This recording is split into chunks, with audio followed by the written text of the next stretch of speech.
Lads and ladies, welcome to the Junior Classics. Hi there, I'm Sir Bradley Hassey, a teller of borrowed tales. Join me as I share stories of courage, adventure, and wonder. But don't take my word for it. You can find out for yourself on today's Junior Classic.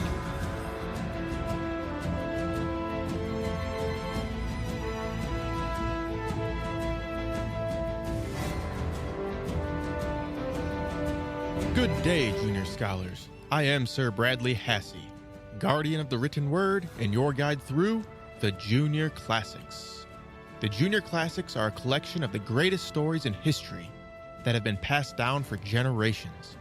Our mission is to safeguard the wisdom in these classics before it is lost forever, and to inspire children and families to a love of good reading and a lasting interest in literature, history, and scholarship. If this is your first time joining us, thank you for being here, and a very special thank you to my loyal listeners who tune in each and every week. Today's story is called Pen and Inkstand by H.C. Andersen. This is our last story by Andersen. They have been some incredible stories filled with wisdom. They have not been happily ever after fairy tales, though, have they? But that is what I promised. We will have plenty of those, I assure you. But what is more important is providing a vision of the rough and thorny road mankind has traveled over time.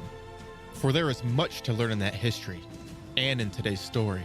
But first, lost and found words. Our first word is capriciously. Capriciously means subject to odd, sudden, or unpredictable change.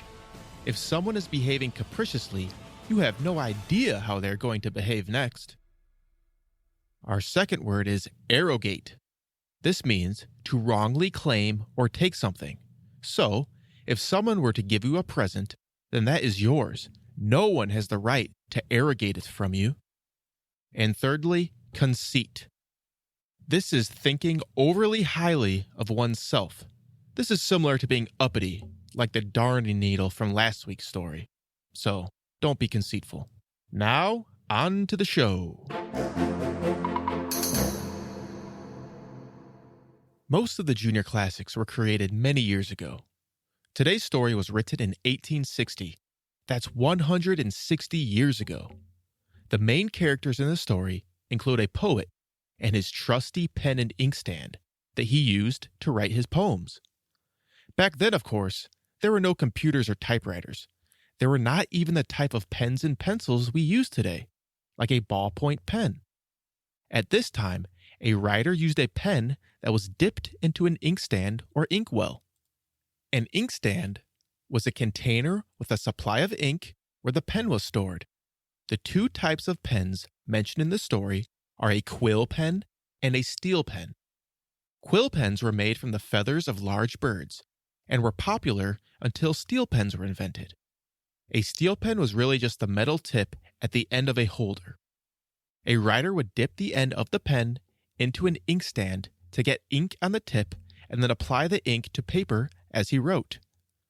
You might be amazed at the complex history of pen and ink, and there are many collectors and enthusiasts of this past writing style. But back to our characters. In our story, we meet a famous poet who had a pen and inkstand. The pen and inkstand fight and argue about who is the greatest of the two. The inkstand thought if it wasn't for him and all his ink, men would never produce great stories for the ages. The pen argues that the inkstand only provides the material for writing, but it is he that is the greatest because he places the ink on the paper. As the story will teach, the pen and inkstand are forgetting their master and creator, the poet. Without him, they are lifeless instruments.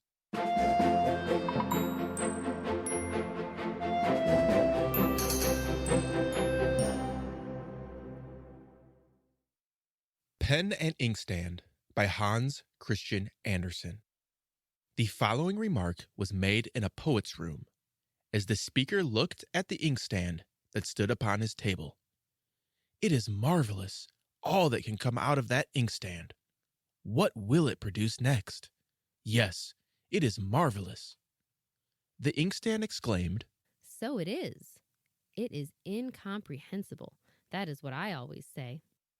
It was thus the inkstand addressed itself to the pen and to everything else that could hear it on the table. It is really astonishing all that can come from me. It is almost incredible. I positively do not know myself what the next thing may be when a person begins to dip into me. One drop of me serves for half a side of paper, and what may not then appear upon it. I am certainly something extraordinary.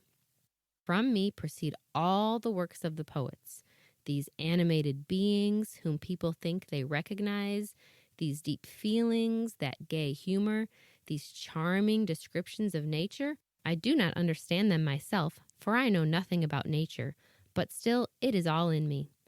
From me have gone forth and still go forth these warrior hosts, these lovely maidens, these bold knights on snorting steeds, those droll characters in humbler life. The fact is, however, that I do not know anything about them myself. I assure you they are not my ideas. The pen replied, You are right there. You have few ideas, and do not trouble yourself much with thinking. If you did exert yourself to think, you would perceive that you ought to give something that was not dry. You supply me with the means of committing to paper what I have in me. I write with that. It is the pen that writes. Mankind, do not doubt that, and most men have about as much genius for poetry as an old inkstand. You have but little experience. You have scarcely been a week in use, and you are already half worn out. Do you fancy that you are a poet? You are only a servant. And I have had many of your kind before you came, many of the goose family and of the English manufacture. I know both quill pens and steel pens. I have had a great many in my service, and I shall have many more still, when he, the man who stirs me up, comes and puts down what he takes from me. I should like very much to know what will be the next thing he will take from me. Ink tub! Late in the evening, the poet returned home. He had been at a concert, had heard a celebrated violin player, and was quite enchanted with his wonderful performance. It had been a complete gush of melody that he had drawn from the instrument. Sometimes it seemed like the gentle murmur of a rippling stream, sometimes like the singing of birds, sometimes like the tempest sweeping through the mighty pine forests. He fancied he heard his own heart weep, but in the sweet tones that can be heard in a woman's charming voice. It seemed as if not only the strings of the violin made music, but its bridge, its pegs, and its sounding board. It was astonishing. The piece had been a most difficult one, but it seemed like play, as if the bow were but wandering capriciously over the strings. Such was the appearance of facility that everyone might have supposed he could do it. The violin seemed to sound of itself, the bow to play of itself. These two seemed to do it all. One forgot the master who guided them, who gave them life and soul. Yes, they forgot the master, but the poet thought of him. He named him and wrote down his thoughts as follows. How foolish it would be of the violin and the bow, were they to be vain in their performance. And yet, this is what so often we of the human species are. Poets, artists, those who make discoveries in science, military and naval commanders. We are all proud of ourselves, and yet we are only the instruments in our Lord's hands. To him alone be the glory. We have nothing to arrogate to ourselves. This was what the poet wrote, and he headed it with, The Master and the Instruments. When they were again alone, the pen said to the inkstand, Well, madam, you heard him read aloud what I had written. Yes, what I gave you to write. It was a hit at you for your conceit. Strange that you cannot see that people make a fool of you. I gave you that hit pretty cleverly. I confess, though, it was rather malicious. Ink holder! Writing stick! They both felt assured that they had answered well. It is a pleasant reflection that one has made a smart reply. One sleeps comfortably after it. And they both went to sleep, but the poet could not sleep. His thoughts welded forth like the tones from the violin, trilling like pearls, rushing like a storm through the forest. He recognized the feeling of his own heart. He perceived the gleam from the everlasting Master. To him alone be the glory. The end.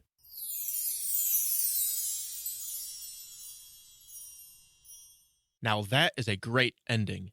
Thank you, Mr. H.C. Anderson, by leaving us on that note. I must say, this has been my favorite story so far.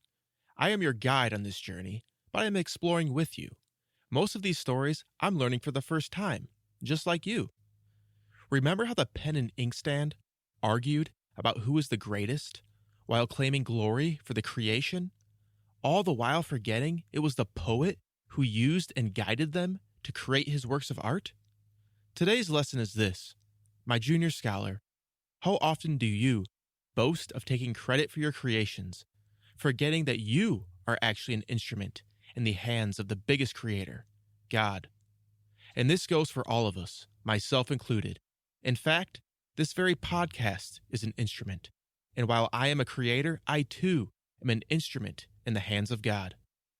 In the future, what I want you to do is this: whatever you do, whether playing, competing, creating, eating, working, do it all to the glory of God, knowing that you are His instrument and He is the greatest creator.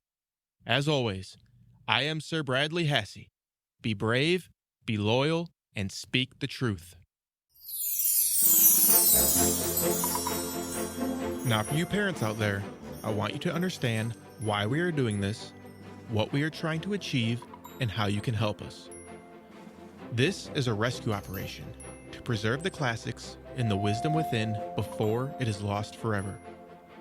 Our goal is to inspire children with a love of good reading by safeguarding and breathing new life into the greatest stories in history, and empower you, the parents, with a resource you can trust to enrich your child's mind and spirit. We don't want these stories and the wisdom within to be forgotten, so our children don't have to learn these lessons on their own. The most important thing you can do for us is to spread the message and tell others about these stories and what we are doing. If you want to donate, we would love that as well. My promise is that 100% of donations will go to building the impact and quality of the Junior Classics. If you have feedback and thoughts on how we can do things better, please send an email to thejuniorclassics@gmail.com. Thank you for listening.